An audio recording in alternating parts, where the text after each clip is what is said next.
Good evening to those of you that's coming in by way of what they call social media. Hoping that your day has been a marvelous one and that your night will even be more marvelous and spectacular and all those things. Hope that you enjoyed the show on last night. Going to continue in somewhat the same vein, but a very different subject. This subject pissed somebody off too, so I'm a great piss offer. Yeah, come on in the room.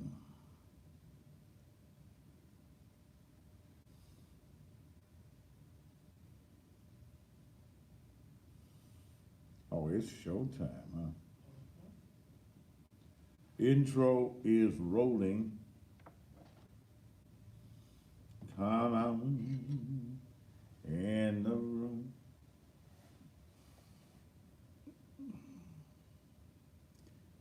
Pastor, I hope you had a money making day. Didn't make what I wanted to make today. I'm taking some things and some ideas under advisement. There are some things I'm working on to reduce some of my output.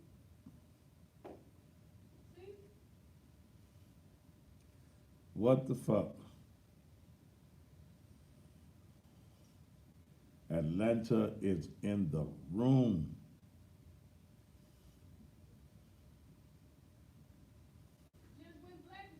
Are we stuck? Yes. I'm so sick of this motherfucking system here. Can you unstick me? She tried.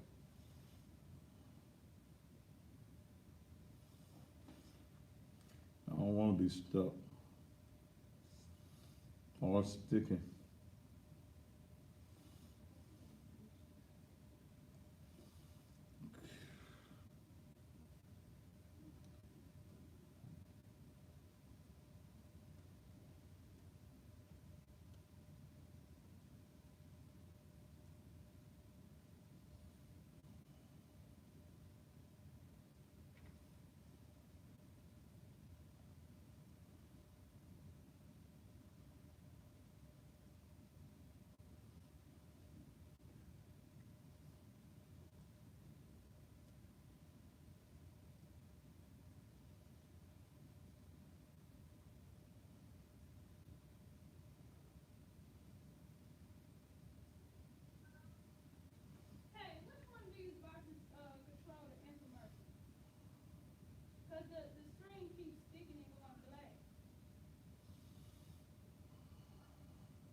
We're having technical difficulties. Those of you, what you said, what the fuck is new? That's what the fuck I said too.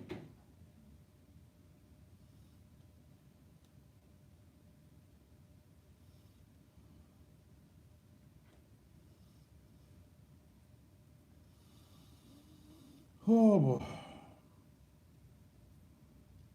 When I get to Hollywood,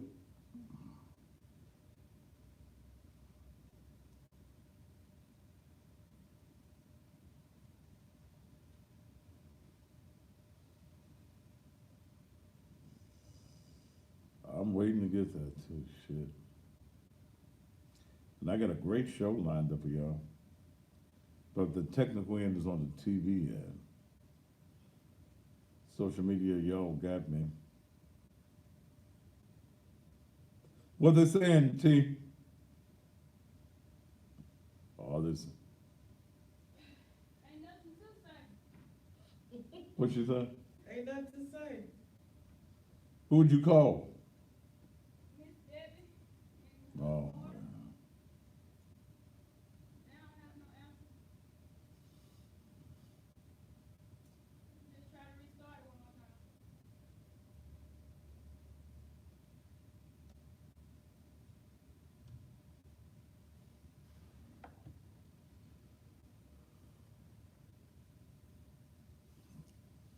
My show tonight is entitled, and you're rebooting. Yeah. My show tonight is going to be entitled, Is the Black Man the Cause of the Black Dysfunction in the Black Community?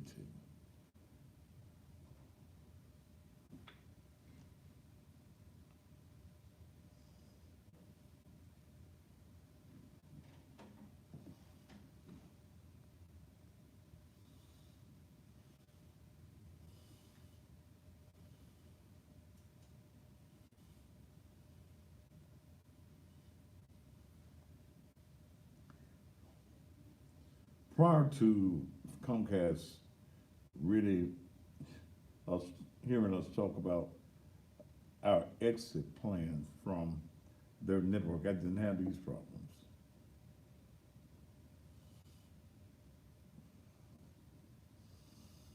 Come on in the room. And I'm ready to rock and roll too.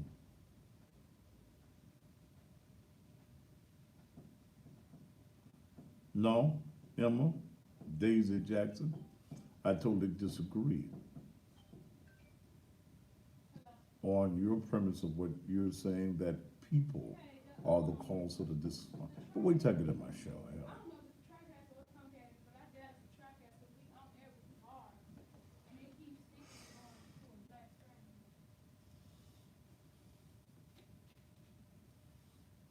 Yeah, I've done this about 4 times. And then it's like we'll get it up after we started, but then maybe a minute or so in and freeze again to go back to the same up, sit up with the bar from the TV.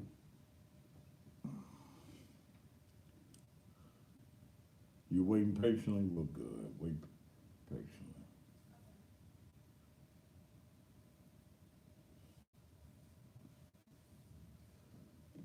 So what's the T, T? She gonna call somebody and figure out what's going on.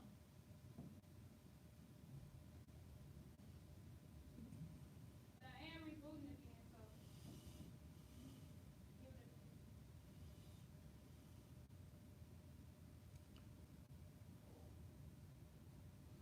When will I get my original payback? Probably never.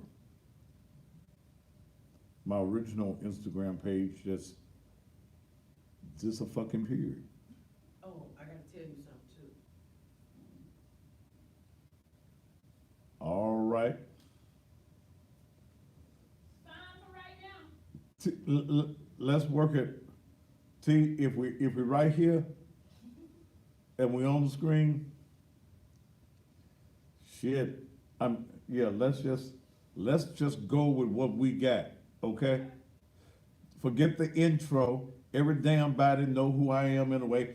But just if you thought it was safe, it is absolutely, positively not. Thank you so very much for being here. Technical problems, okay?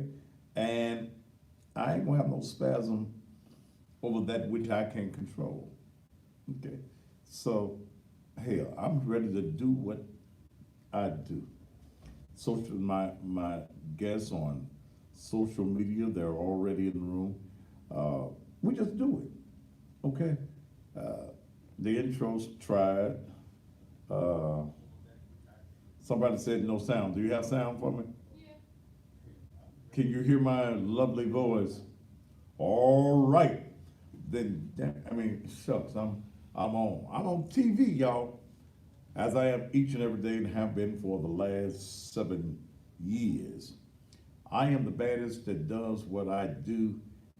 It's Comcast that's effing up. But we're gonna keep on doing tonight, hopefully, without their interference.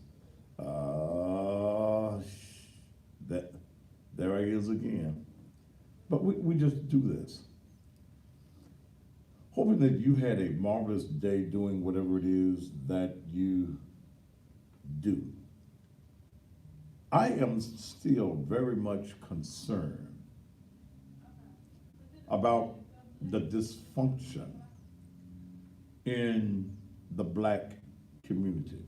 I have There's nobody else in local TV that's going to have this discussion on TV. The black newscasters that work for your local TV stations, they can't talk about this. And there are some that would love to give their views, but because of corporate structure and because that the destruction of the black community makes good news, which makes good revenue for corporations, they're not going to be allowed the freedom to express themselves. When you see these guys on TV, they're scripted. When you see an anchor, he's got a teleprompter in front of him, and he better read exactly what is there. But it is very important in the black community that we have a free line of communications. And whether you like it or not, I'm all y'all got. But I will say that there are future broadcasters, I hope, that will take the torch and go forward. I had the pleasure this morning of starting my day after I did my broadcast of going to Delano Optional School in North Memphis in the Fraser community. My grandson, my 10-year-old grandson, Tyler Reed, and I'm proud of that boy, is over the broadcast department for Delano School. Delano School is the only elementary school in the system that has television production. In fact, every morning there is a news broadcast that my grandson anchors every morning. So he was on TV on 24 a couple of weeks ago.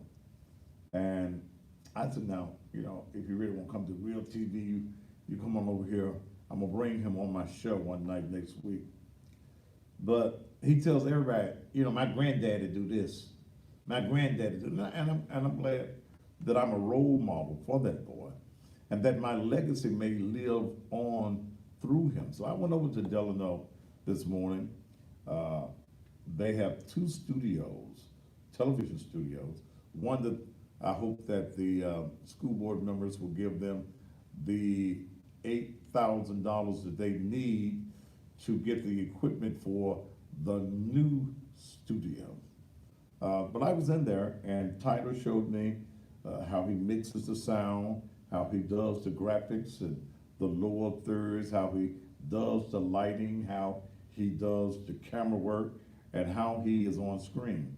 If you go to my Facebook page, you can see me and him on their new set. I'm real proud of him, and hopefully one day Tyler Reed, who carries my DNA in him, will come on a camera and say, just when you thought it was safe.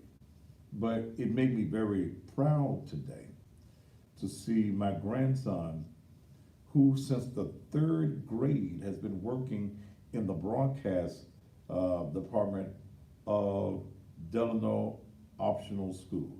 And every classroom has a television in it. So every morning he broadcasts to all of the students and all of the teachers in the school. Tomorrow morning he's going to be on 88.5, the school system's radio station. He's going to be on that particular station.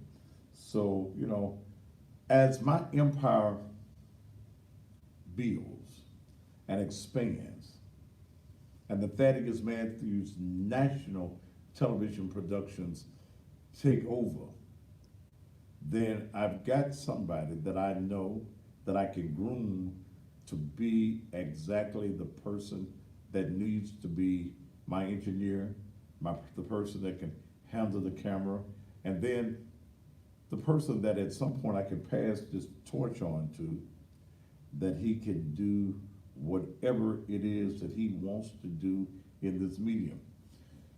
Tyler will have it differently than a lot of persons that trying to get into broadcasting, because his granddaddy, even though I'm froze on the damn screen right now, that motherfucking screen right now, I'm froze on the damn TV screen right now. God damn.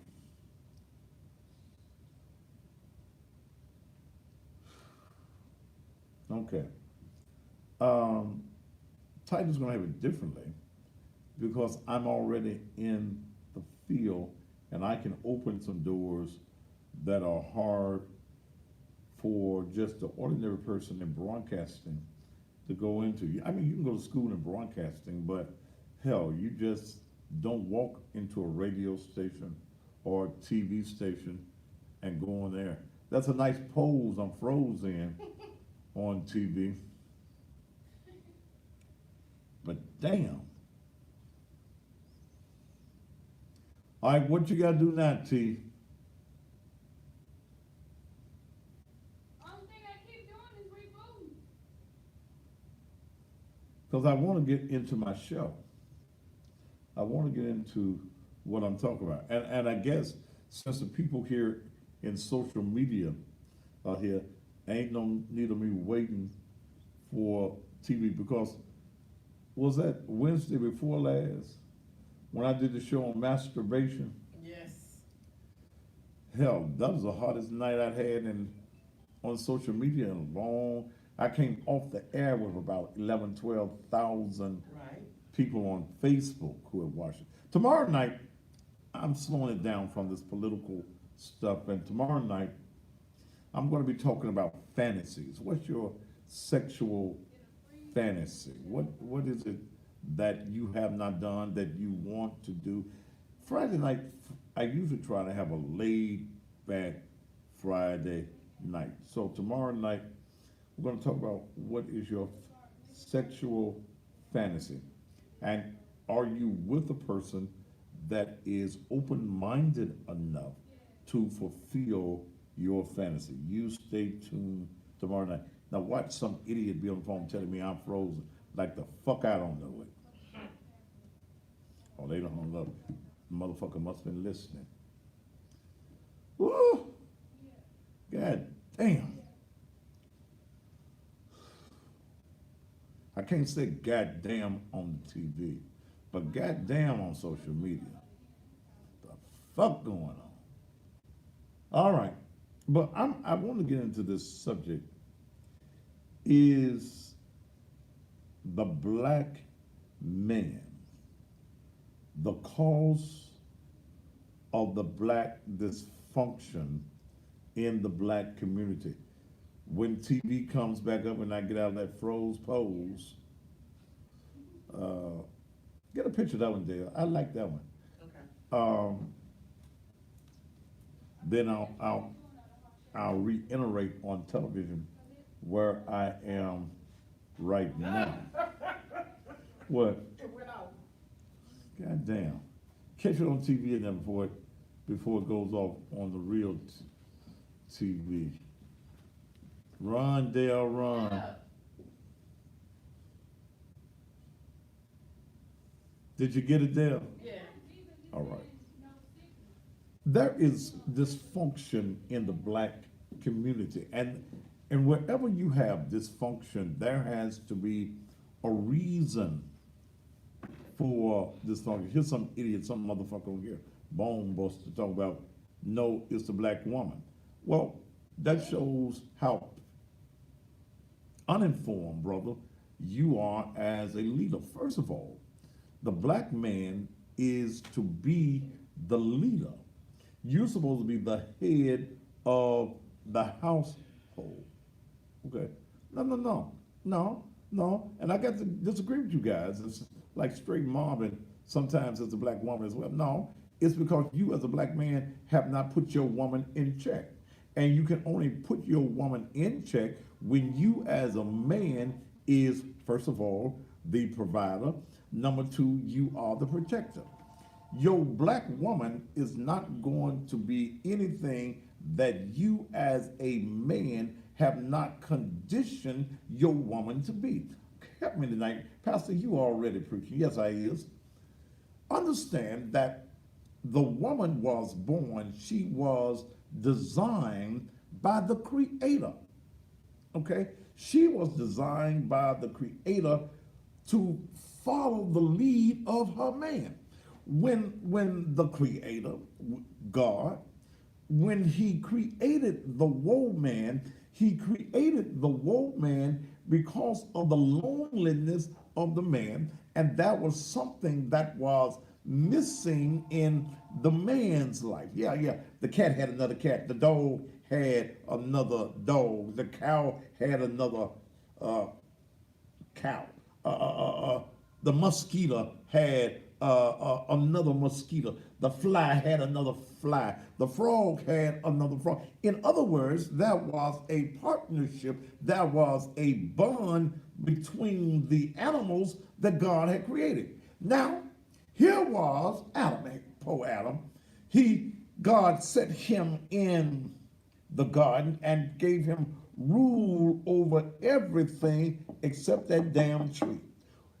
And quit telling folk it was an apple, because we don't nobody know it was no damn apple. The Bible don't say nothing about he ate no apple. Could have been a plum tree or a peach tree or something of that nature. But the woman came out of his loneliness. And God saw that Adam was lonely, that Adam was missing. So even with all that God had set before him, preach that is, there was something that was missing in the life of the man. So what does God do? Those of you on TV, y'all just catching me. I'm just doing my thing and I'm doing it on social media. I'm talking about, is the black man the cause of black dysfunction in the black community? And somebody on one of the social media pages said, no, it's the woman. And I have to say to them, and y'all about to play catch up, that that's wrong, because the man that God created first is to be the ruler. He's to be the head. Yeah. Not the ass that many of them are, but he is to be the head. God made you as the provider and the protector. So when the woman comes, there I go again, damn the TV. But when the woman comes out of the natural that God created her for, she takes on the role that a man takes on. She never wants to give up her role. She was not designed. The woman was not designed by God to be the lead. But when the man forces her to come out of the godly nature that God created for the woman, and she becomes the head, then that woman does no longer have the respect or the trust for man. Boy, you preaching in this house on a, what night is Thursday? Yeah. It's out of the natural. That's the reason when God made woe man out of the loneliness that he had, and those of you on TV, I had already explained on social media here that the cow had another cow, the mule had another mule, horse had another horse, the lion had the lioness, the fly had another fly, the mosquito had another mosquito, but the man that God put in the garden and gave him overseership of the garden, he didn't have nobody. So what did God do? God put Adam to sleep, and he performed the first surgery. And here what God did. God took the rib from the side of the man. Why is the location of the rib, and I got hot now because I got on my road.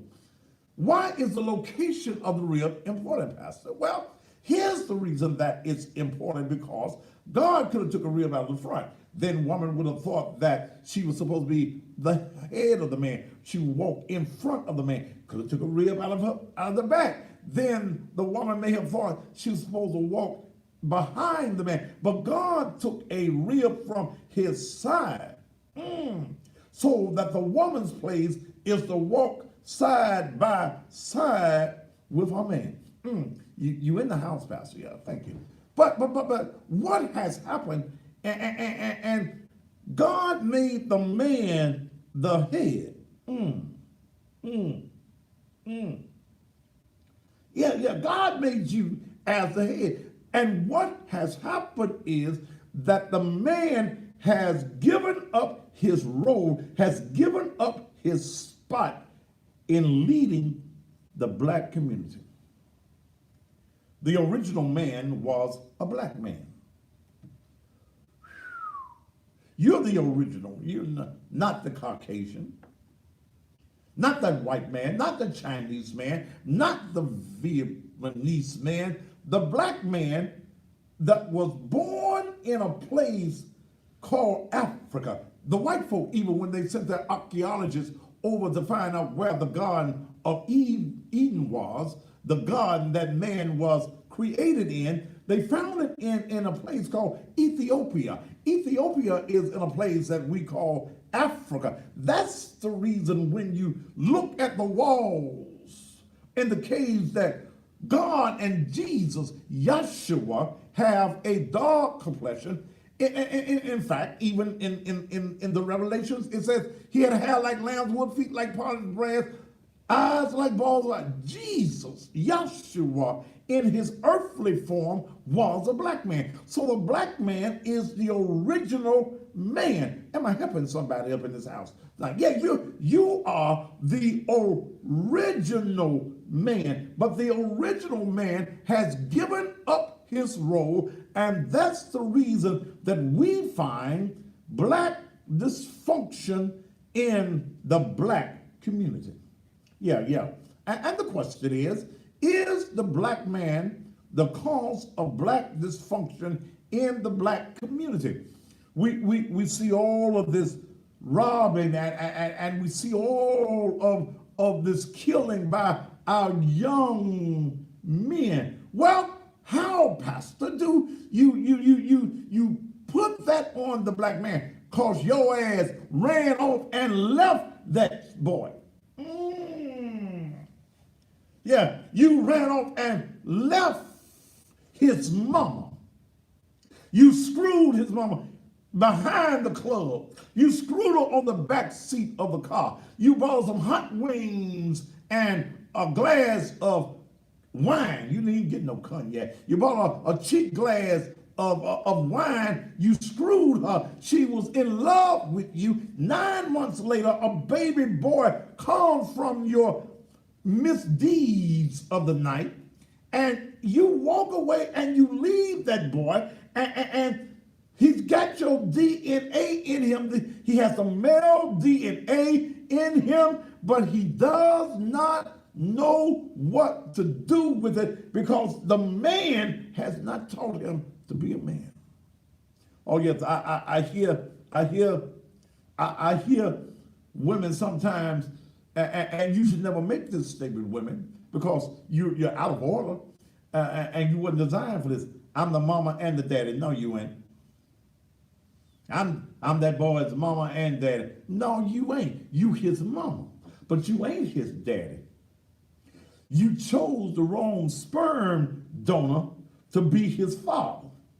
And there are some things that a boy needs from a man that you can't give him. You can raise him to be good, intelligent, and successful. I look at my own life, and I'm froze again, but damn the damn TV screen. I'm in my role now. I look at my own life. I look at me at almost 63 years old and not having a father around me. I got to come to the understanding that some of the mistakes, some of the errors that I made in my teen years, in my 20s, and even carried over into my 30s was because I had no male role model to formulate me, to mold me, to tell me what was right as a man to do, what was right as a young man that I was supposed to do. So quit telling your child that you the mama and the dad. You just the best damn mama that he can find. That as a mama, you're going to do what you need to do. And that as a mama, you're going to find some male that can mentor your boy. Yeah. This dysfunction that we have is because the black man no longer is responsible to the community. You do whatever the hell you want to do. You say whatever the hell you want to say. You live raggedy lives. Ain't no real men in many instances. Many of you as women have never met a real man. You met a male factor. I ain't on TV. You sometimes as a woman, cause he got a big dick, you want to think that he's a man. Big dicks don't make men. No. How long you can stroke your dick don't make you a man. How far you can ski calm across the room don't make you a man. You're not a man because you can ejaculate, you can come, you can bust a nut, as they say, inside the womb of a woman and produce a child. You are a man when you can take care of that which you calmed in and what comes out of the calm. What? Boy, you need to stop now. You're getting too heavy. But see, many of our men, we define manhood as being tough. Yeah, we define manhood as males who they can hear me on TV. Well, hell, I didn't know. Thank you, Miss Lucille. I got to calm my nerves in. I just give them, they can hear me on TV. You want me to mute it? That's all right. It's just like radio. This is what I do. Okay. But I said a few things that I don't normally would say on TV. I don't ask y'all to forgive me because I meant what I said, and that may help somebody. So if they could hear me like they do when I'm on the radio, it's fine. Just look at my pretty sexy face and all this brown on your television screen. Thank you, Miss Lucille, for letting me know that y'all could hear me, because I didn't think, I didn't think y'all could hear what I'm saying, and I get on one of them good cussing tirades. But see, there are some things in our community, they call me the cussing pastor, so I don't ask you to forgive me. And there are some situations in our community that's just damn cussable. Yeah. There are some things that are happening in the black community that causes us to cuss. Yeah. If y'all can hear me, just raise your hands wherever you are and go and shout glory, because I'm going on where I am. Yeah, there are some customs. A man does not worry about the opinions of others. Many of you as brothers, you don't want to do what you're supposed to do as a man because your boys gonna look at you a different way. Because you're there to protect your woman, you're there to provide for your woman, they'll call you a punk. She has control of you. And because you don't know how to be a man and you have not been able to define manhood, you bow to that and you walk away from the product that you produce. Yeah. Many of you who have produced sons, the reason that your son is in a casket today in a hole somewhere in a lonely, dark cemetery is because you walked the way as a man and left that boy to become dysfunctional. He had no guidance. He had no discipline. He just growed up like a wild weed. And here you are. You call yourself a man. You put a bandana around your head, and you think that because you are a blood, a crip, or a gangster disciple, or you're a great, that you're a man. You ain't. I got to remember that the folk on TV can hear me. But you ain't what the little bird left on the fence. You ain't no man because you got a gun, and half of y'all that got a gun don't even know how to use one. Because if you had known how to use a gun, these three babies, Javon Knox, Laquan Boyd, and Ashlyn Duckett, wouldn't be dead. Y'all don't even know what the hell y'all was shooting at. If you were men, there are some black men right now, you know where the low down, dirty mother, I'm on TV, they can hear me. Yeah, you know where they are. You know who they are. But because you go by some punk ass code of the street, we don't snitch. These babies will have to forever be dead.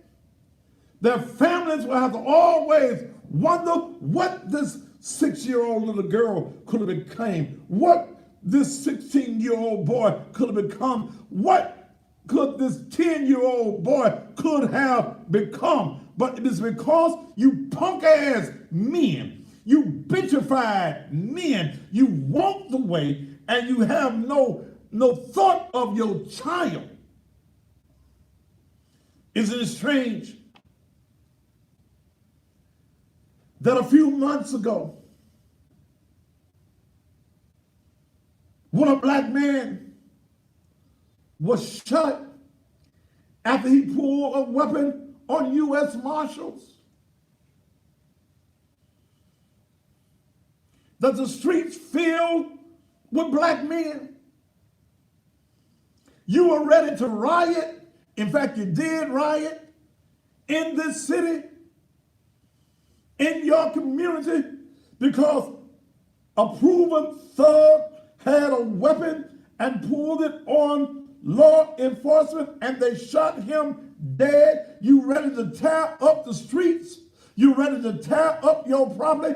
But I haven't even heard one of you young wannabe activists. Where your ass at now?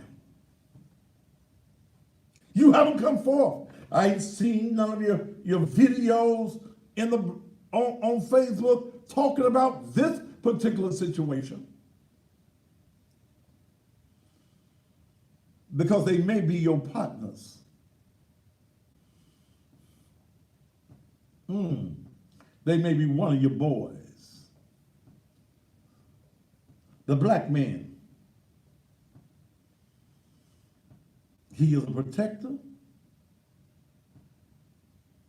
And he is a provider. He protects his child. He protects him from the streets. He protects him from the gangs.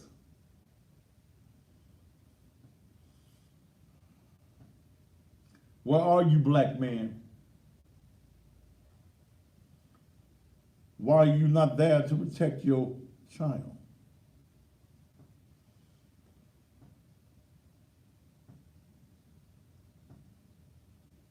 Some of us are able to succeed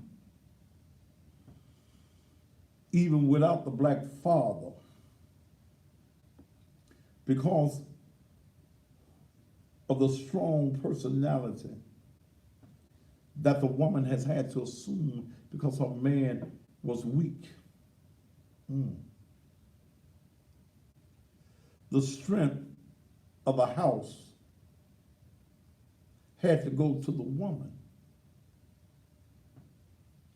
Yeah, that's where the strength had to go, because the man didn't show up. He ain't never showed out.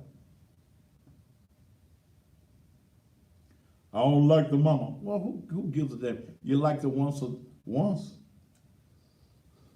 As you busted nut on the inside of her, you was liking her then. When you was asking her, ain't it good to your baby, you were liking her then. You stopped liking her when you irresponsibly screwed her and you produced a child. And in producing that child, the responsibility of that child came along with it, and you didn't want that responsibility.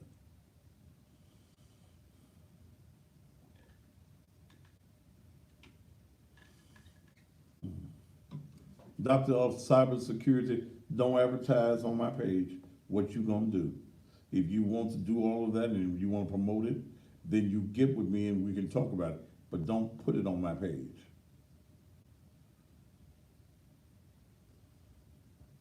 Men. A man shows up.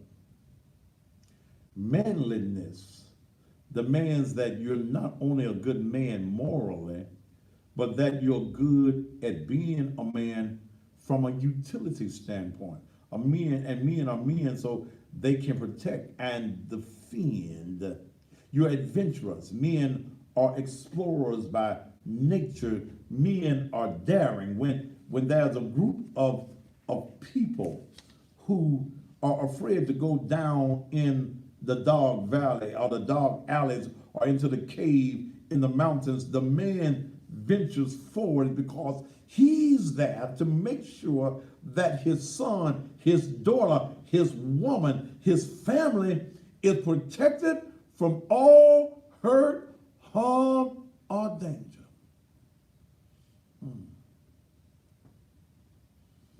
You mad at the mama. Hell, she mad at you. So a man is successful. Accomplishment is as necessary for our souls as air for our ability to live another day. Success is not measured by how much money you get. It's not measured by where you live, what you drive.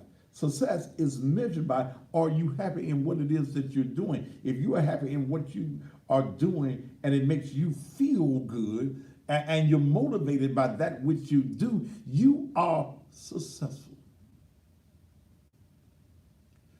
I hope we talk about the women role. Man, I'm talking about what the hell I want to. Okay, go to your damn page and you talk about it. See, because here's what the weak ass man does. The weak ass man wants me to take the pressure off of him and plays it on the woman. It is not the woman's role to be the leader. And the reason that there are so many irresponsible mamas is because of irresponsible men that came into their lives. Some women never find a real man in their lives. They find somebody that'll screw them. Yeah. No. Yeah, they'll find somebody that'll lay them down. But many young girls, and the reason that they've taken on the path that they've taken is because they don't have a father in their lives. They don't have a man that they can call and say, Daddy, I got this issue. I need my daddy to take care of it. I know my mama is there for me, but I need my daddy. Yeah. Yeah. I need my daddy. Every little girl loves her daddy. She wants her daddy. She wants to be able to say at school when somebody's bothering her And as petty as it may be, my daddy gonna handle it. And what does a real daddy do? He handles it. Many a young girl grows up without seeing her mother ever in the company of a real man. She never has an example of a real man. She see you with one man Monday night, different man Tuesday night, Wednesday, Thursday, Friday. Weekend is open to whoever you find at the club.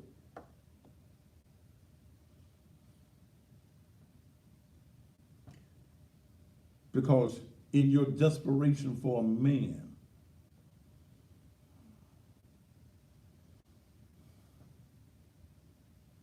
you let the daddy not do his job. And many of you women, let me give you something else on women. Many of you are bitter. Many women are bitter because men have made you bitter. But your child, your son and your daughter deserve to be around someone that is going to be strong. They deserve to have a role model in their lives. A man that is firm, a man that is strong, a man that ain't trying to screw you. You can't screw the mentor. You can't lay down with the mentor. You've got to allow the mentor to be a mentor and not your man.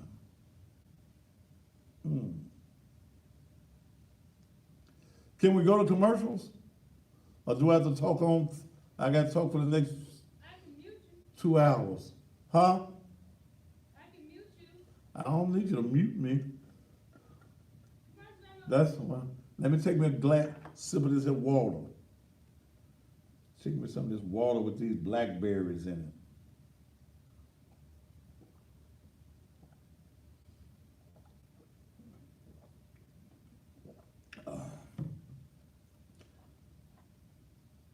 Miss Lucille, am I doing all right? Am I sounding all right now? The black man, the dysfunction.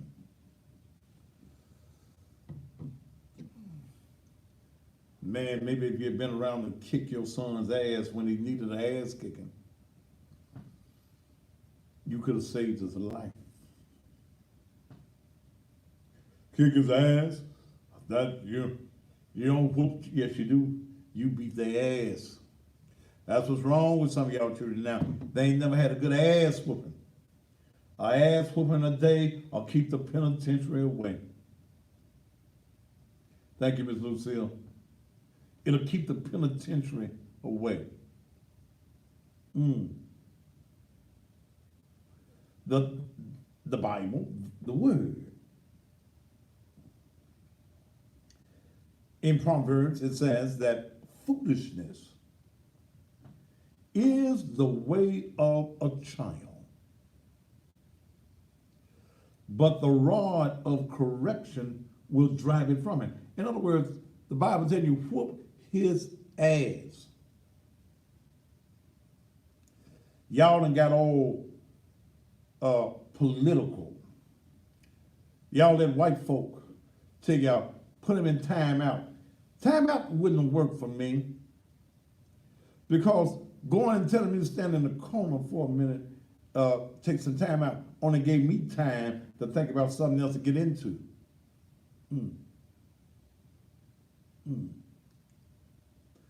We've got to come up as men, as the protectors of our community.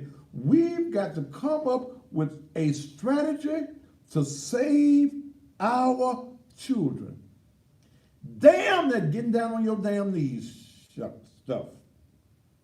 We ain't gonna just pray about it. I saw so much of that on social media the last couple of days, even some preachers. When you gonna get off your raggedy ass knees and do something that is going to change the lives in our community.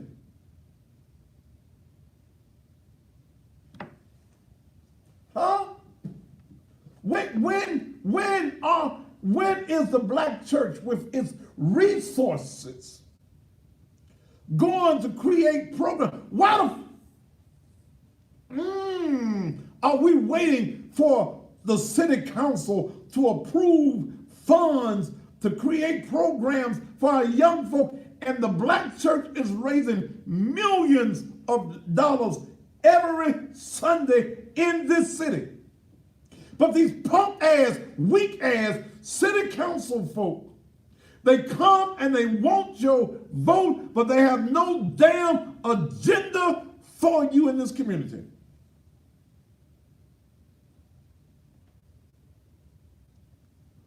I'm glad for some of them ass whoopers I got. I didn't get enough of them.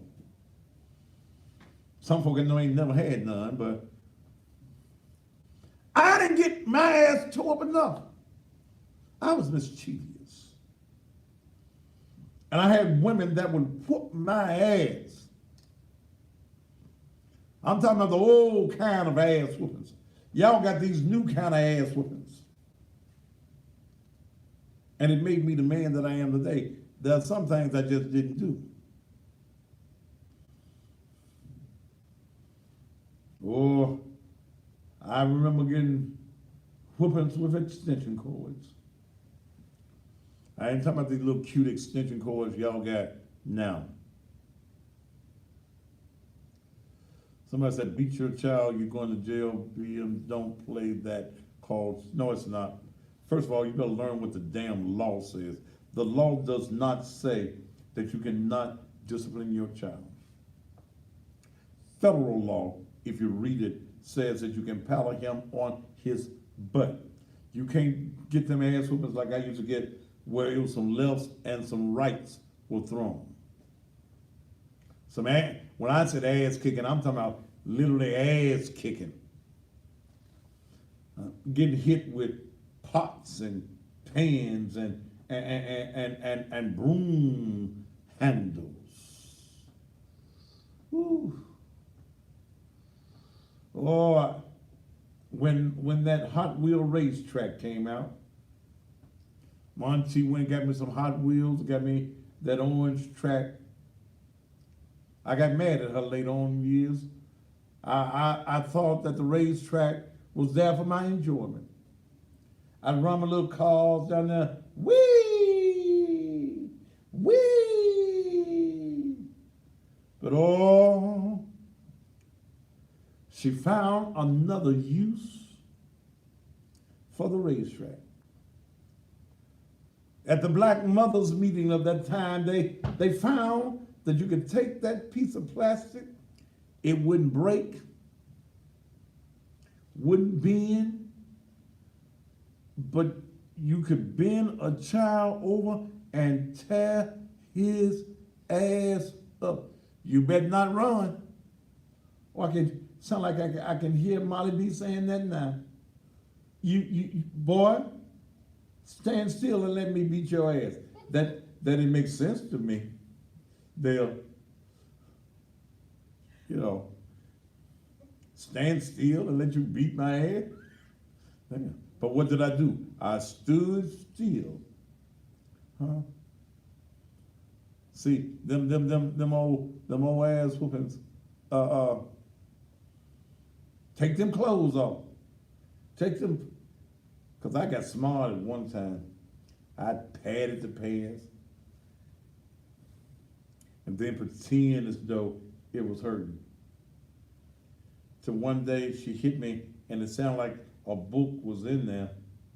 Oh, you done got to be smart, huh?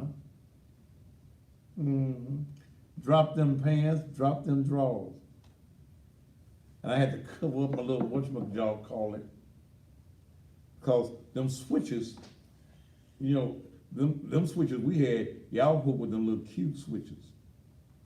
They would send us out. And I thought that was so abusive. Go out there and get a switch so I can whoop your ass. Now you want me to go out and get a switch so you can whoop my ass. So I go out there and get me one of them little bitty switches. I come back, bring the little bits. What am I gonna do with this? Go out and get another one. I go out, get another. I went out about 4 or 5 times. They all the same size. So what they do, Dale, they would plait. Oh, don't nobody remember this but me. Yeah, they would plait all them switches together. And when that switch was raised in the air and it came down on that ass, it made a noise. You could hear it in there. I had whelps. Oh, don't nobody remember whelps on your ass, do you? Huh? They call it abuse now. But I had whelps on my ass, whelps on my leg, and I got smart enough because one time I tried to turn around while I was getting my ass whooped, and my little whatchamacallit got hit. And I screamed and I hollered because it hurt. So I leaned over and got my ass whooped. And we got them ass whoopings that when they was talking to you, they talk they whooped your ass in syllables. They didn't make no complete sentence while they was whooping your ass. You better not do that no more. Swap. No. You, swap, bet not do that no more. And then when my aunties try to learn how to cuss, you bet not do that no mother kin mo. But I ain't never robbed nobody. I ain't never broke into nobody's house.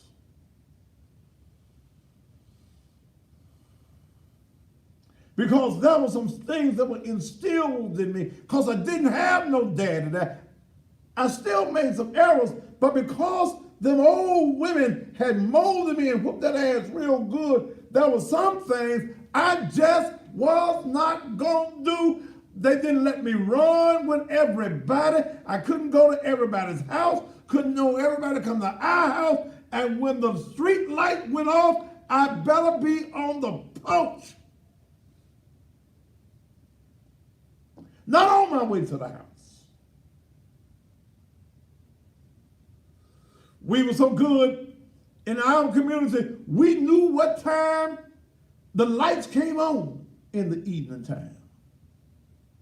Whether it was daylight saving time or that standard time, whatever time it was, we knew when the light came on.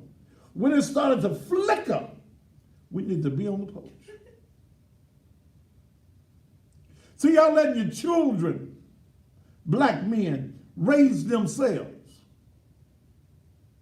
You don't love them, so they find the games to love them. They find the other thieves to love them. Do you know, black men, that if we took the responsibility of our children back from the mother, that we could change our society in 6 months? If black men stood up and said, I know I've been wrong, but I'm here. Instagram, y'all timing out for the first hour. Ooh, I need to take it.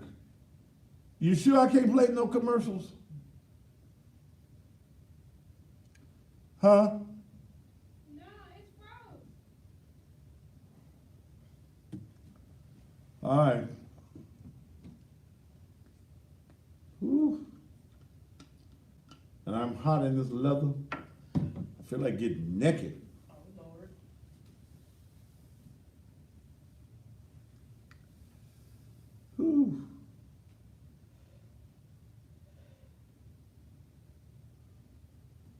those of you that's listening by way of TV, we have to apologize for whatever it is that's going on, but as long as you're able to hear me, I'm glad of that. I'm not able, I see, to take a commercial break. As bad as I need to take one right about now.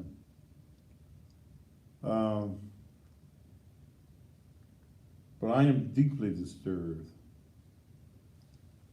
by the factor that these babies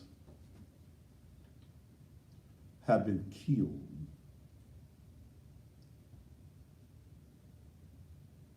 And no one is standing up and doing what needs to be done. Tell you what, can you put my number on the screen? My screen black. Okay, well, we better not, don't mess with it. Y'all know the number. I'm opening up the phone lines. That'll save me some of my voice for tonight. 901-231-9239. Do you think that the black man is the cause of the dysfunction in the black community? Again, 901-231-9239. You'll take some of this talking pressure off of me.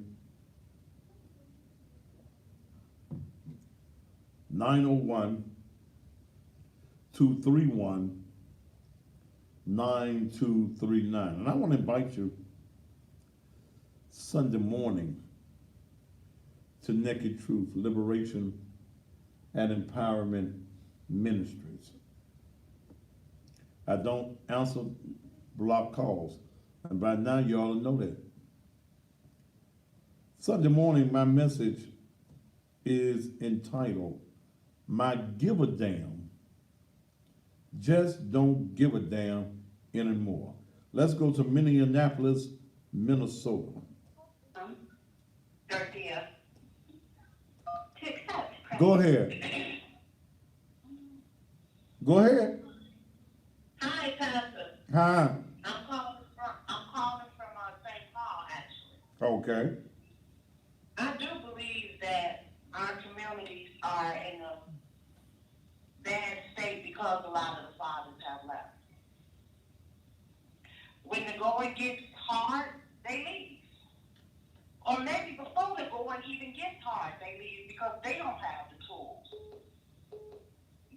So I do believe it's a problem. So what gets so hard for a real man that he walks away? I can't tell you, I'm not a man, but I can tell you I've raised 3 daughters by myself. I'm sorry? I was listening to you. So why did you have to raise 3 daughters by yourself? Because their father, he went to the penitentiary. He went for 14, 15 years, a long time. Got out, didn't really try to make up the time. He just felt, oh well, they're grown, they don't need me. And even in between the time when they were small children and he was out, he was running the street. So let me ask you this as the mother. First of all, what did he go to prison for? Drug trafficking. Drug trafficking. Were you all living together when he went to prison? Actually, we weren't. Okay. But he knew where we were. Okay. I knew where he was. Did you I know? always said, Okay. Did you know in your relationship that he was a drug trafficker? I did. I knew that he sold drugs. I knew that he sold drugs. So I thought that. You thought what? I thought at one point he would get himself together, Pastor. No. You know, Wait, hold that. You knew he was a drug dealer. Did you enjoy any of the fruits of his drug dealing? Early in our relationship, when we were still kids, yes. How? Once I turned 21, Uh-huh.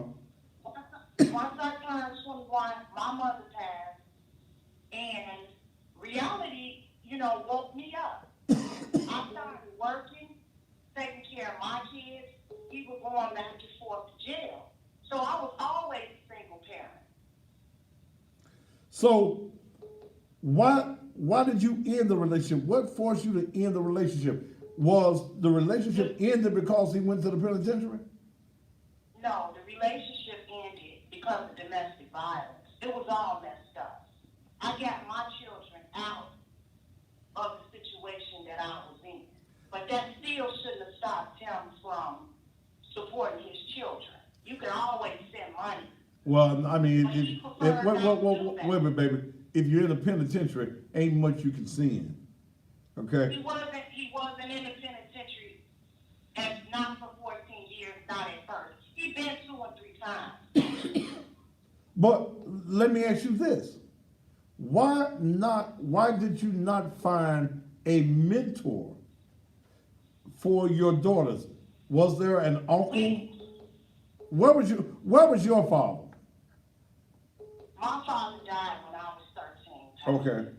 So I actually moved out of the state where I was raised and born, away from the father, and got on the right track and started doing positive things, working, full-time jobs, sometimes 10 hours a day. They had mentors. They had after-school programs. I did the best I could for my children. My children are productive adults right now today. mm-hmm. But I'm not putting all the blame on him. I made a mistake when I chose him. Now my children aren't a mistake, but the person that I chose, he never wanted to grow up. Okay. He never wanted to do what was right. Mm-hmm. So And what? for the person that's saying I was all about the money, I was never all about the money because I worked for my money. So what are you doing now? What I'm doing now, I'm a supervisor at a hotel. Okay. My oldest daughter is a banker. My middle daughter, she's in school full time. And my youngest daughter, she works at a department store. Now let me ask you one other thing. Then I'm gonna let you go. Are all 3 of your children by him? Yes, sir. All right. During the time, how old are your children?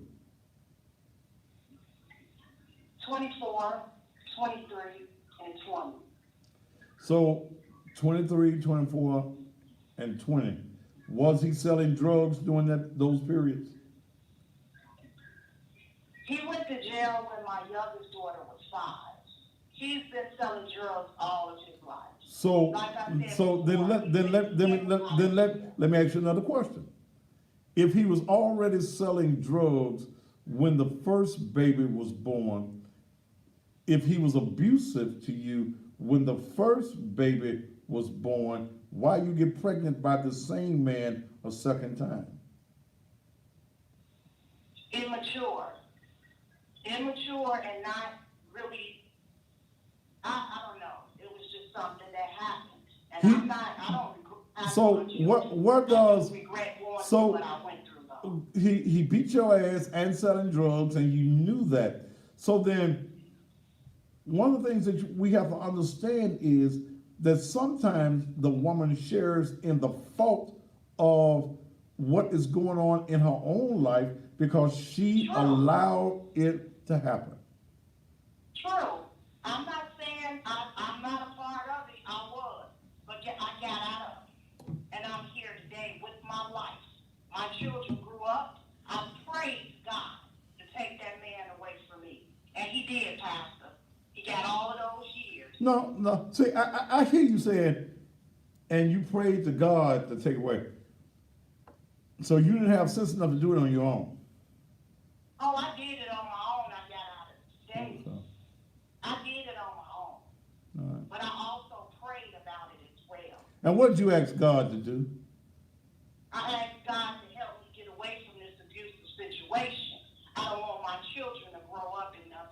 So what did you want God to do that you couldn't Give do? me the strength to leave and start over again. The ass whooping should have gave you some by strength. myself. The ass whooping should have gave you some strength. Well, they did. I got away from them. I didn't want no more of them. I got away from them. All right, baby. Thank you so much. Yeah. Thank you for your call. Out of St. Paul, Minnesota. All right, 901-231-9239.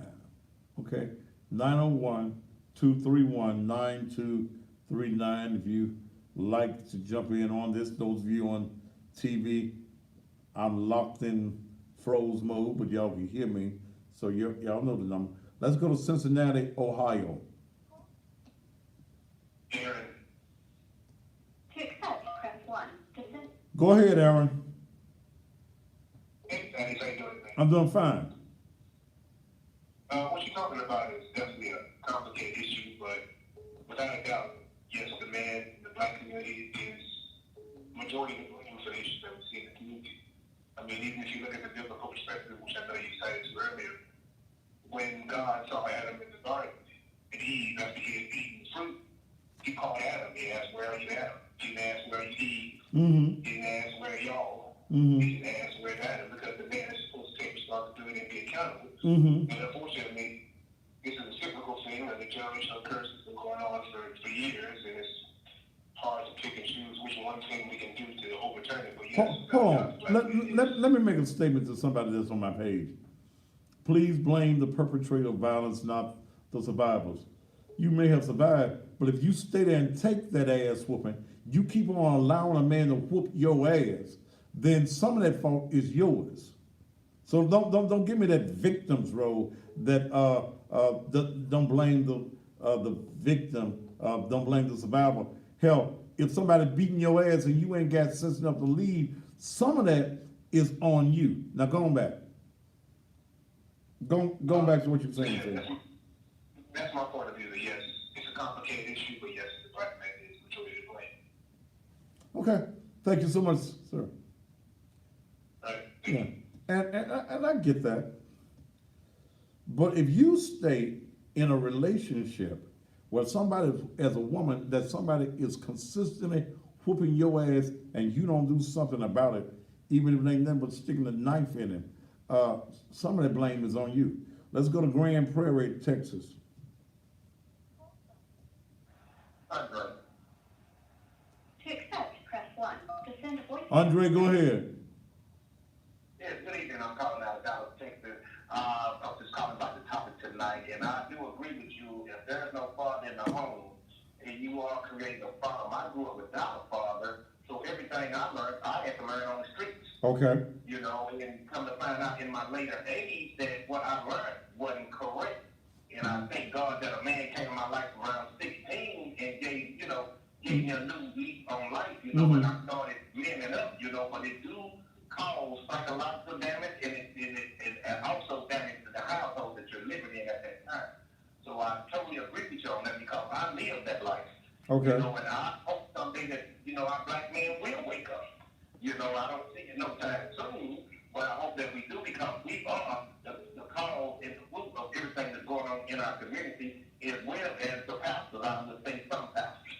Okay. I won't say it's all of them, but I do agree that the black church have a lot of part to play in this as well, and we need to hold them accountable as well because, like you say, they breaking in millions every Sunday, but what are they getting back to that black community that they taking all this money out of? All right. Thank you, sir. Emma Daisy Jackson, you about to get your ass put off my I'm still on TV. Off my damn page. Stop blaming survivors. God damn it, if your ass getting your ass whooped 7 days a week, it's your damn fault. Okay, and see, don't give me that weak ass, the survivor. You can't whoop my ass but once and I'm gone. Okay? If you as a grown woman let a man beat your ass month after month, day after day, something is wrong with you. I love him. No, you don't love your damn self. Your self-esteem is low. I ain't got nowhere to go. Then you all have your exit plan. The first time he put his hands on you, you all have your exit plan or put that bullet upside his brain or put that bat upside his head.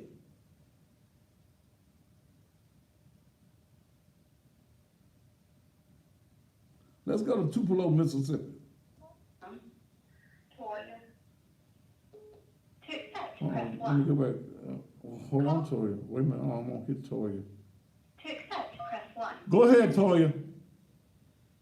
Hey, I don't understand how a lot of times as women, we end up having more than one child by a dude that's no good. That part I don't understand. Myself, I have two children. Okay. I have an 18-year-old and I have a 6-year-old. Mm-hmm. The 18-year-old, she's in college. Her daughter, he does what he wants to do. So I don't even talk to him. I let her deal with him. But he still ain't shit. He ain't never been there in her life. When she turned 16 years old, that's when he started coming around and trying to do something.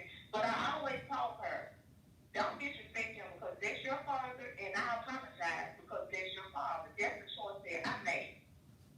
But my son, his daughter, my shit is 12 years apart. I thought maybe her dad was 5 years older than me. Mm-hmm. I thought maybe, okay, well, maybe I need to go ahead and get his dude and try because he was younger than me. So I was like, he has no criminal charges. He seems real cool. He's been out with me for years. So let me try to build young man into the man that I want. Mm-hmm. Did not work. So now that the mindset that I have now, I can tell people what I did wrong and what they should do because if he's selfish, ain't nothing y'all gonna accomplish together. Ain't nothing he can do for you if he's selfish because he's for himself. Another thing. Well, let me throw out a point on something that you said that I don't understand as well. If you meet a man and he's abusive to you, he ain't working, he kicks your ass, okay, and you get a baby by him, okay, why does that female keep having babies by the same man? Now, some people are so weak. Some people are so weak they allow that person to. First of all, that man, he's probably already mentally not good for her. He's probably abusive mentally. He's probably making her feel like he's the only person that she can get, and she may be paying him because a lot of people pay for a relationship. What women don't, some females don't understand. At the end of the day, a woman can grow to love a man. But if that man does not love you, you cannot buy that love. But wait a minute. If he's whooping your ass, he don't love you, baby. See, and I don't know what this concept that some women get that a ass whooping means I love you. Because they're weak. They're just weak. No, they damn fools. A man don't want a weak woman. But a woman should not want a weak man. And if a man gotta beat your ass, baby, he's a weak man. True. If I don't like you, if I can't get along with you, then I walk away from you. But See, I guess everybody mature and grow differently. Some people like the pain, I guess, because at the end of the day, it's pain. You're not just hurting yourself. Emma Daisy Jackson, you gone. I gave you for a woman. I had to learn that when I was when I was with my son's daughter, I had to learn that me and him arguing all the time, that affected my child. Okay. When older people were telling me that, I didn't believe it. But now that I understand and I can think back how my son was very aggressive. He was fighting at daycare, and he was always like upset. Females need to know if that man is always upset when he's around you, he want to be somewhere else. So let him know. Mm. Okay.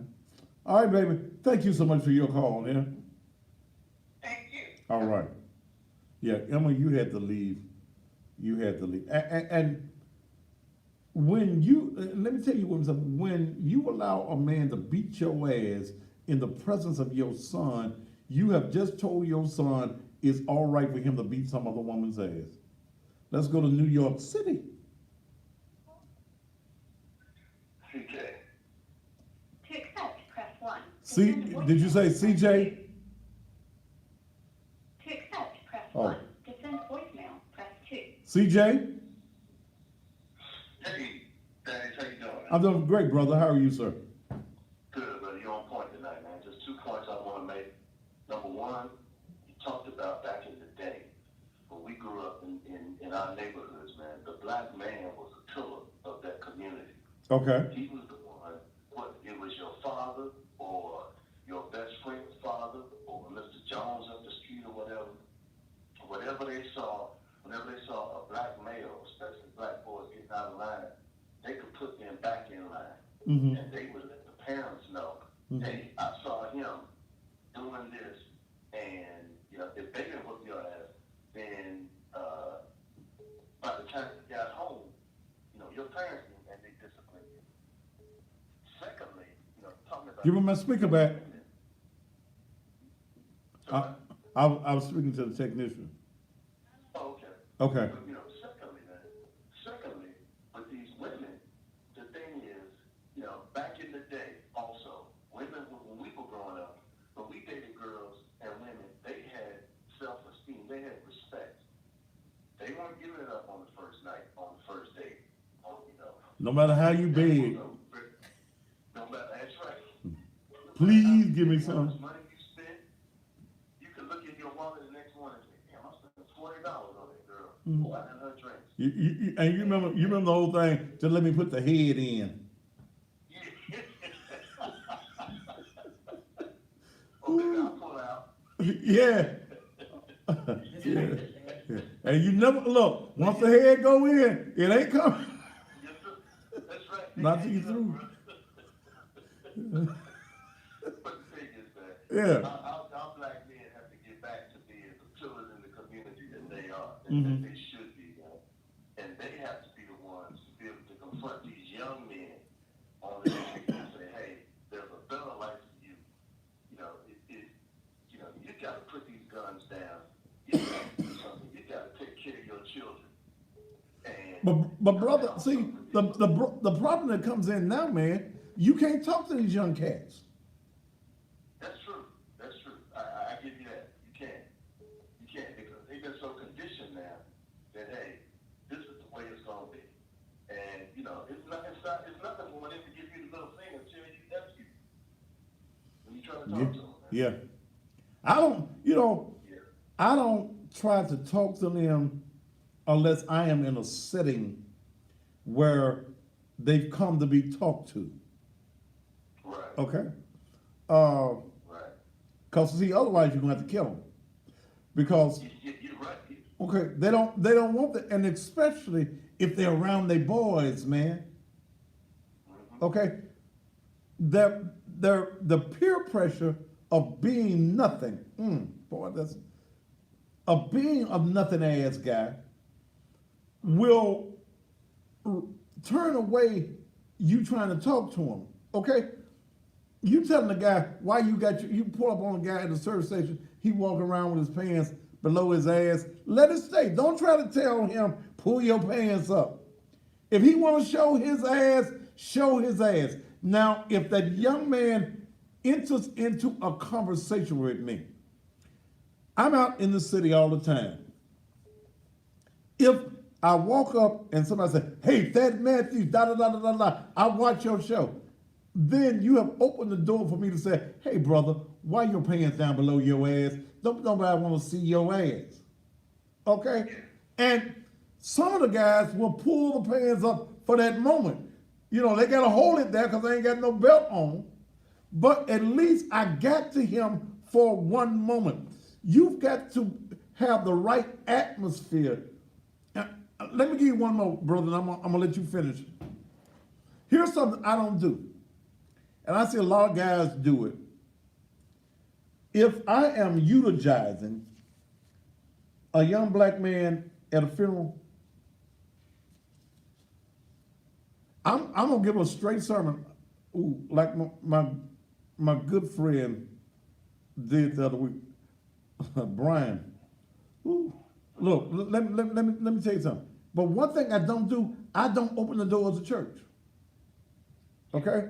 And let me tell you the reason I don't. I don't go into this, you need to accept God. I've said that through in my message. But for me, see, it becomes a show. When you got 1,000 young folk, it becomes a show then for the preacher. He opens the doors because he ain't had that many folk in church in so long. He gonna preach long, first of all. And then you're gonna get all these folk that come right then, give their life to Christ, they say, but they ain't gonna never come back. So what I do is I try to plant a message, I try to plant a seed in you so that maybe somewhere that you go, you're gonna get watered, man. You're gonna remember, hey, that cussing pastor was up there and he told me I need to get my life straight. Because see, here's what I tell them at one of those funerals. You see where your friend laying? This will be you if you don't change your life. Right. You see how hard he is, all that embalming fluid in him? That's you, brother. Mm-hmm. That's right. And you know what you're supposed to do. Christ said, hey, all we can do is plant the seed, man. You know, and once the seed gets planted, once it gets watered, give me some more on this. it'll grow. But, you know, man, brothers, it is sad about these 3 young kids. It is sad about people in the community that know who did it. They know who they are. They know where they are. You know, and back in our day, if anything this tragic had happened, first of all, it would be very rare that it happened. Mm-hmm. The people, the community would say, you have a line outside the police precinct saying, hey, this is where I saw him last. This is or Mrs. Jones that lives on the corner would tell the police officer, hey, those boys across the street, those the ones that did that. I know they're the ones that did it. I saw them running everything. You know, you have an open and shut case against them. Well, in our community, man, it's really gotten to the point where we won't do that anymore. The code, men are the ones that should be leading the community doing that. The code of the streets used to be, man, that you didn't hurt the children. Yeah, that's right. And the code of the streets was, even if a child came up hurt, the gangsters and the thugs in the community would deliver his ass. Yeah, yeah. He'd been got his ass tore out the frame, but he would be delivered to the police. He'd be glad to go to the police because that was a rule that we had in the street. Hey, brother, thank you so much. Let me move along. Thank you so very much. Hey, brother, thank you, man. All right, bro. 901-231-9239. Those of y'all in Texas, I'll be in Texas on the 21st of March. I'll be giving my acting debut. I'll be in a stage play with Miss Ida Vaughn on the 21st of next month. That's a Saturday at the Deluxe Theater in Dallas, Texas. Well, Houston, Texas. Let me go to Dallas, Texas. To accept, press 1. To send a voicemail, press 2. Go ahead. Hey, Pastor, how you doing today? Baby, I'm holding on. How you? I'm doing good. I just really called just to let you know that I appreciate you, Pastor, because I've been going through some stuff, but every day I look forward to listening to you. And I also want to tell the women who listening, I've actually been in a domestic relationship for 4 years ago, but I guess people stay because they feel like it's going to change, you know what I'm saying? But I guess, just like you said, if they do it in front of your kid and you stay, you know what I'm saying, then you showing your kid of what they should do, and that's what I live. So, if anybody else that's getting their ass whooped, they need to leave because it ain't going to change. So does a woman really think that is gonna change? That he gonna change? Yeah, I really honestly did. I'm telling you, I really honestly thought it was gonna change. And the difference between me and the dude, how I knew it was gonna change, because I put him on protective orders, Mhm. and he didn't care about the law. You know what I'm saying? Like, he still was my ass. But I did convict them of it. Well, I didn't convict them, the state did. But I even tried to drop it, and I thought he would change. He didn't change. Wait a minute. Why would you want to drop it? Because he told me, I'm sorry, I ain't gonna do it no more. So like the dummy, I believed it. I'm about to be 30 next month, but this is when I was 21. You know what I'm saying? So I thought, he was gonna change, but the dude never changed. But when I got out was when the dude disrespected my mom and my son. He put his hands on my mama. I never put my hands on my mama. So if they put their hands on their mama, Wait a minute, baby. He put his hands on your mama? yeah. Wait a minute. Oh, Jesus, holy Jesus. What did you, baby? Hold it a minute. When he put his hands on your mama, what did you do? Mama. What did you do? What did I do? Yeah, I left him. And you know what? You did what? What? No, hush. Wait a minute, girl. Wait a minute. He put his hands on your mama and you did what? No. Did you ask the reason why? Did he put his hands No, on my mama? ain't no reason. I'm asking you. I've been talking for 2 hours straight. I'm asking you, what did you do to him when he put his hands on your mama? What you do to him? Oh, I tried to attack him, and then my mama double tagged him, and when she pulled a knife out on him, and when he seen the knife, he ran out like a little bitty. Y'all gonna cut him? How come y'all didn't? No, your mama just pulled the knife. How come she didn't cut him? I don't know. I don't even know. I can't even answer that, Pastor. I can't even answer that question. But Pastor, I want to ask you something. When you come to the Dallas, Texas, now, I tried to call you the other day. You told me like you were trying to tell me you were going to be in Houston. When you coming to the D?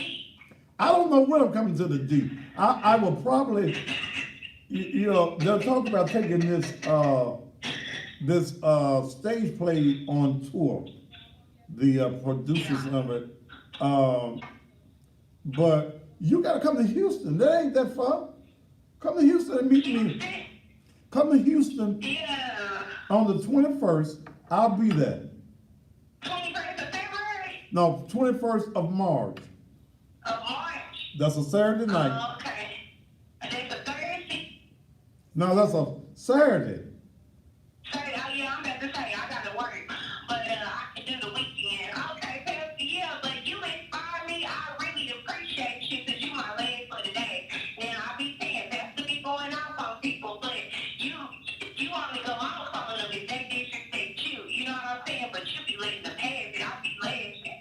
But I'm gonna come see you, Pastor. All right. And when I do, I'm gonna say I'm from the D. All right, baby. You know who I am. You let me know. I'm the one that man hit my mama. He be a dead motherfucker now. All right, baby. Thank you so much. Yeah, hitting your mama now. Can't be rocking.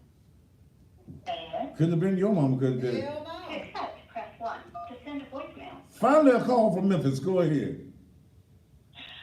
Yes, Pastor, I wanted to say that women do what they do because they're women. Let me finish. The men do what they do because they're men. We as women, we don't understand why a man, would be a fool for a piece of ass. He'll be a big damn fool. Cause y'all give up the ass, and the ass good. For a piece of ass. Ass is good. Okay, now. Ass is good. Right, but We some like ass. of y'all, it's just a double dog food. I mean, you ridiculously, it makes you ignorant, it makes you do things that's just crazy, and we women don't understand that. Well, But Your ass, You wait, know, wait a minute, it's your ass, because y'all mean. wait a minute, It's because y'all are mean. can I get That's a, what- can I get a word in here sideways? Your ass ought not be so good. Ass is good, baby. How much ass you done gave away in your life? It's good because you a man. No, wait, hush. How much ass have you gave away in your life? I've been giving my ass to the same man for over 40 years. Before you get, Let me girl, say no, David, this is my show. Let me say something. Before you gave that man that you've been giving ass for the last 40 years, had you ever gave any ass away? No, he's the first one. You was a virgin? I was a virgin. He the only man in 40 years you done had. Yes, sir. You ain't had no other man? No other man. And I ain't wanted to know. Let me say this. See, we are women. Y'all don't understand us. Well, We do it just like we don't understand y'all. I don't understand why a man and a lot of women don't. Why you can be such a fool for a piece of ass. Toast. What ass is it about? And then you want a particular ass. yes! It ain't Wait, baby, hold on a minute. Yes, you want a particular ass. You don't just want to hear the ass. But a woman, see, the point I'm trying to make, Pastor, Uh-huh. is we as women, we don't understand that. See, we don't get it. I'm not saying it's wrong. I know, you mean that's what it, but we don't get it. You see what I'm saying? We don't understand that. And we as women, we're not understood by you all because, see, our emotions, we're different. We're wired a different way. We'll take a ass beating from a man when we get us by our feelings. Wait, baby. See, that's, hush. Ma'am, I don't know, you know what, I don't know how you, ma'am, I don't know how the hell your husband stay with your ass for 40 years, the way you just talk and don't let a man get a word in. Hell, that man just look at you and just keep on going. Look, let me tell you something. I don't understand how you take an ass whooping. And you keep on. I don't understand how you get in your feelings. So, but I can understand a woman doing that. See, I can't. No. You can't do a man just like I can understand a man being a fool for a piece of ass. Baby, ass is good. Now, it's an ass. To you, to a man, not to a woman. It's supposed to be good. It's supposed to be good to a man. Ask Dale, do she get it? No, Dale don't get it. Dale ain't gonna take no ass whoopings. I ain't said it. I said, but I can understand when our emotions get involved, or our babies, our children. So you'll take an ass We whooping. will do something. I'm not gonna. Most women ain't gonna do that. You'll take an ass, cause I love. So all he gotta do is take it. I love you, baby, and you'll keep on taking an ass whooping, cause you in your feelings. Let me say this. You didn't feel that lick upside your head. Most women are not going to do that. Most men are not going to be just a ridiculous fool for a piece of ass. But a lot of No, wait, baby. Woo! Woo! Be a damn fool. What's your first name? Some of them go overboard. What's your first name? Ann. Let me tell you something. Every man gonna act the fool over a piece of ass. One piece of ass in his life. He may not whoop you or nothing like that. He might just keep begging you for your ass. He might mess up and he just wants your ass back because you got some good ass. It's hard in times like these to find good ass. All ass ain't good, baby. And when a man finds some good ass, he found it a good thing. And And we as women don't get it. That's my point, Pastor. Okay, We well. don't understand that because we're not men. You see, we don't understand that. And the How often, Ann, do you give your husband some ass? whenever he wanted. How old are you? I'm 52. Okay, that's good. And you've been married to him 40 years? almost 40 years. I got married when I was 16. Add it up. How many babies y'all got? We got 3. All right. Well, you must have some good ass. He didn't have you all these years. And I still got good ass. But then, for the point Wait a minute. One other point, and I'm gonna let you go. You think in these 40 years, your husband ain't got no other ass than yours? I don't care. I'm past all that. You know, I that don't even bother me. I know he's a man and I know he's capable. Again, I know that. But I have never caught him in no situation or nothing like that. But I'm not going to say he hasn't. Okay. Because he's a man and I know men. Okay? But the point that I'm trying to make is we don't get it. We don't understand that. And there's a lot of things men just don't understand about women because you're not a woman. And you can't go where you can't get. I understand a lot of things women do. You know, because I know how you can get how emotions can run about a man. And we're just different paths. That's the only thing. You know, all men love, but some men, I have known them to lose everything they got over a piece of hair. They go to the next one, and they make a fool out of them. They go to the next one, they make a fool out of them. Well, he just over and over and over. well, baby, he just phoned, and I gotta go. Okay, love you, pal. Love you too, baby. Wow, man acting food over a piece of ass. Because that's what you do with ass. To accept, press 1. I've been talking To for send a voicemail, press almost 2. 2 hours straight. Yeah, right there. To accept, press 1. Go ahead. Hey, what's going on, man? What's up? You get it? Hey, for one, Ann was lying. I know that. Because when you just asked her, how old was she? She said 52, right? Yeah. She said she got married when she was nearly 16. 16 to 40 is 56. You know. But anyway, one thing Ann don't understand, and you won't know why men have a fool about some ass. Ass is so damn good, it makes no sense if it's the right piece of ass. If it's the right piece of ass, it looks good, it smells good, it feels good, it tastes good. It tastes good, and you will never know. You ain't never had no ass like that, and so you won't know. Don't try to figure it out. It's not complicated, but you never know ass. One of them old bulldaggers gonna hold to a shoe. What? This y'all have to call me back and say, I understand why y'all like that ass. All right, man. Thank you so much. Whew. Lord, have mercy. Whew. I've enjoyed this tonight. How many more minutes I got? You got about 12 minutes. How many? 12. Okay, that come out to 11. Yes. Okay. Whew, I've enjoyed this, even though my image is stuck right there on the TV. Mm-hmm.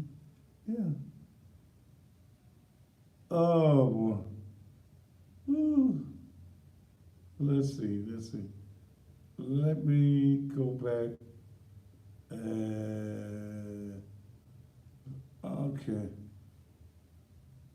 Okay. Let me get this. Thaddeus sucks for life. I sucks, but not for life, baby. Gotta be particular. What the lady said, men like a particular ass. Ain't you supposed to like a particular ass? Yes. Yeah. No, I don't like all asses, baby. And I've lived long enough to have quite a few. But, some of them I wish I could take my sperm back. Damn. He said, yeah, you wish you would speak. I would have wasted it on the ground. You ever had something so bad that you wish you hadn't even had it? I've had some bad coochie now. Oh, God. Whew. Let me hear him get through it. Says, let me bust this one and go. Whew. Okay, I know you women have had some men that you just wish, what did I lay down here for? Boy, go on and get through. Up. Commercial break almost over anyway. Damn. Okay. All right. I got 12 minutes left. Y'all join me for the best in blues in the morning. Yeah. Ooh. Somebody said it was stinking. I had a girl once, see, but I came up during that era, Dale. We did the smell test. You be sitting down on the couch, you know, feel it, touchy. Then you run your hands off in the panties. In her pants. Yeah, how you gonna smell it? Wait a minute, where y'all, who house y'all was in? Her mama's house. Her mama was in the other room. That was a negative. We ain't talking about Miss Brunda's house. But you ease your hands on down there and start to rubbing on it. You know, getting all hot and stuff, you start to rub it on it, you rub it, then you rub it across your nose. And if you get the whiff of the wrong thing, see, that was back in the days when I had beeper and I was working at the funeral home. I think I was at J.O. Patterson's then in my young years before I went to Ford. And if it stank, I can make my beeper go beep, beep, beep, beep, beep, beep, beep, beep. And I might be in the hearse at your house anyway, because I'm on call. And damn, baby, I gotta go pick up a body. But I really be wanting to tell what's dead is in between your legs. Anyway, so much for that one. Yeah, we used to do this. And I'll tell you something else we used to do. Because I grew up around clean women. Back in the day, for the dryers, I'm going way back in the day. Women would hang their panties up in the bathroom, on the shower curtain, and inside the shower. I'd go in the bathroom, can I use your bathroom? While you're in the bathroom, you turn the water on. Then you want to pull the curtain back to see the panties. And if it was hard in the crouch, you knew not to get you none of that. Cause that means it's dripping and stuff. And if you don't put it in the Tide and the Gain and the Clorox and it's still hard, you don't get you none. You don't get you none of that. You leave that alone. You just let it go, Jesus. I'm glad I grew up in the era that I grew up in, and that was certain thing. Somebody said, Thaddy, let's be honest, some of these men are funky. Yeah, it's some funky men. It's some funky men. It's some funky men. And baby, don't go down on nothing that stink. If it's stinking, if you get a whiff of it, wash it. In fact, wash it for him. Yeah. Get you a rag if you just want it that bad. What is this?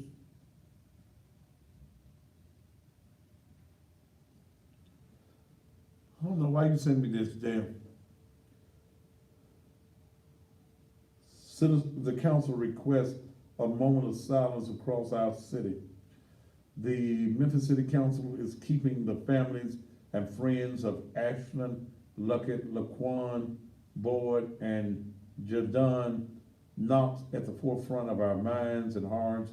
The lives of these young people were cut short by senseless acts of violence, depriving the victims and their families of promising futures and milestones.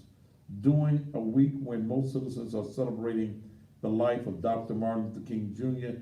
and his eloquent messages and pleas of nonviolence as an answer to solve differences, the council is especially disheartened that these innocent souls were placed in harm's way and slain by those with little regard for human life.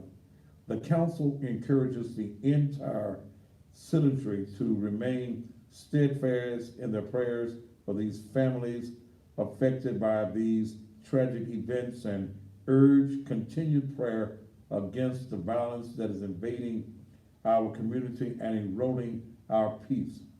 The council entreats the entire citizenry to pause and reflect during a moment of silence on Sunday, June 26, 2020 at 11 o'clock a.m. across our community to remember Ashlyn, Jadon, and Laquan, and to pray for the protection of all citizens against these lawless individuals who are plaguing on our society. And this comes from the Memphis City Council. But in that, and I urge you to remember the lives of these young people.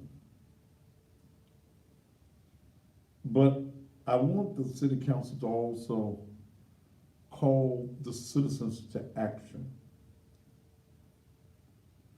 Call for fathers and men to monitor their communities, to walk and to patrol their communities. But most of all, there needs to be an urgency where we urge the citizens of this community, if you know who these murderers are, to turn them in.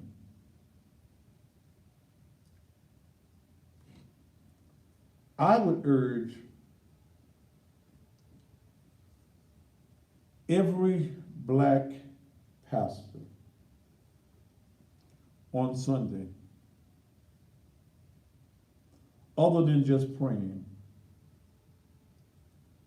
that every pastor, every black pastor in this city, or every pastor in this city, every person that would contribute $100 into a reward fund. When you get $100,000 or $1 million, somebody gonna tell. Mama's attitude gonna change. It is horrific what has happened to these children.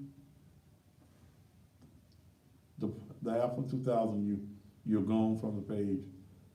It is horrific what has happened. But what are we going to do other than pray?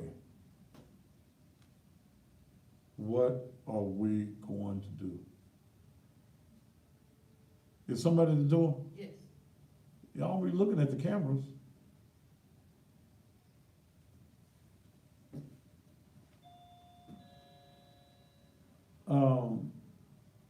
It's just tragic.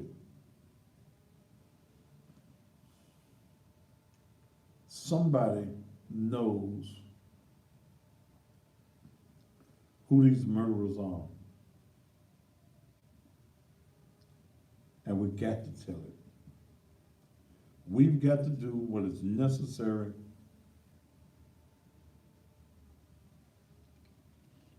to bring these dogs, these low-life, to justice.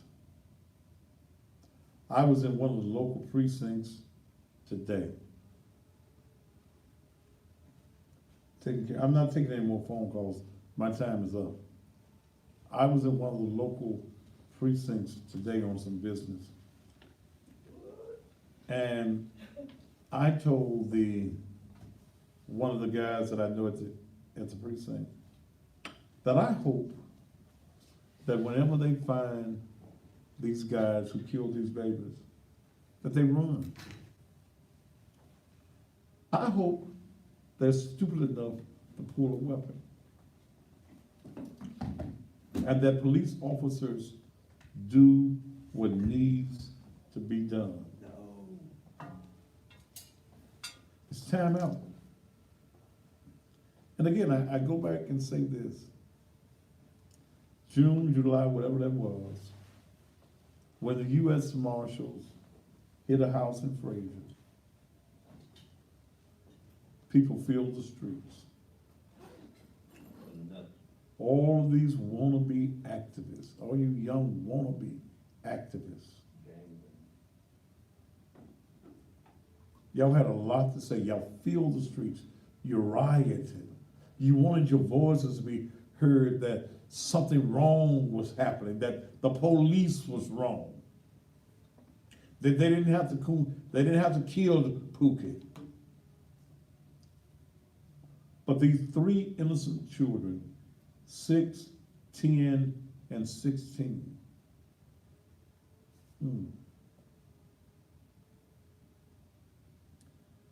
I ain't heard one activist said nothing. I haven't heard any of these civil rights folk, the NAACP, none of these black groups. I haven't seen the press conference called by black pastors.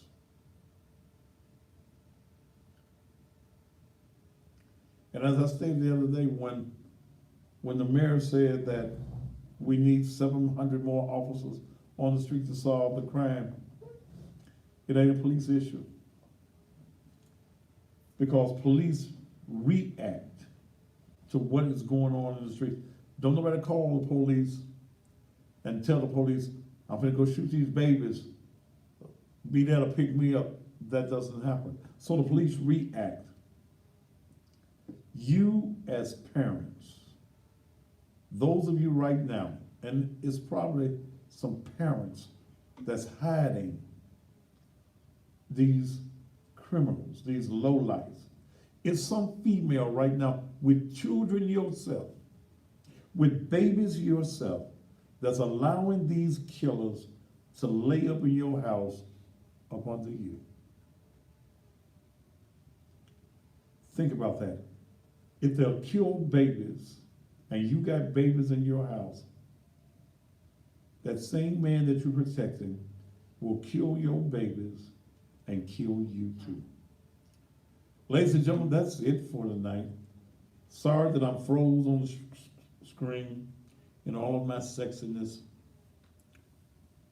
For the last 2 hours, I talked non-stop for 2 hours, but that's what you do. This message has to go forth. Michael Williams in the Memphis Police Association is coming up next. He'll probably froze up there too, but I'm sure he's got a message for you on tonight. Join me at 6 a.m. for the best in blues on AM 1600 WMQM. Those of you that listen to me around the country, get the TuneIn app. Go to the TuneIn app and put in WMQM. Hope that you enjoyed the program. Those of you that's listening on TV, it was just like old-fashioned radio.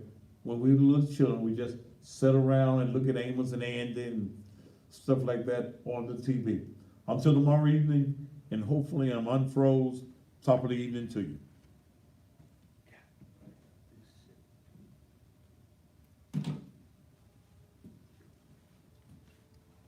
Am I muted?